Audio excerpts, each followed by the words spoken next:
Allez, Lewis Hamilton se rend à l'évidence, la situation doit être différente l'année prochaine. C'est évidemment un peu une surprise, déclare Russell. Mais quand on y réfléchit rationnellement, ce n'est pas vraiment une surprise quand on a vu à Silverstone à quel point McLaren était rapide dans cette gamme de virages. Les virages de 203 à 230 km/h, ils sont méga rapides. C'était pas une surprise et nous avons toujours du mal sur des circuits qui ont des virages haut de gamme à faible vitesse.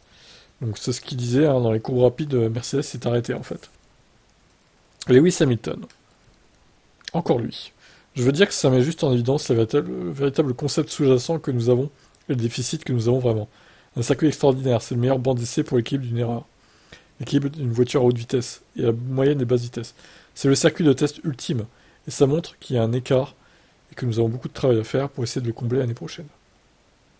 Et l'écart est d'environ une putain de seconde au tour. Non mais vous vous imprimez, enfin c'est juste monstrueux quoi. Une seconde au tour. Un moteur à peu près équivalent. Donc tout se joue sur l'aéro en fait.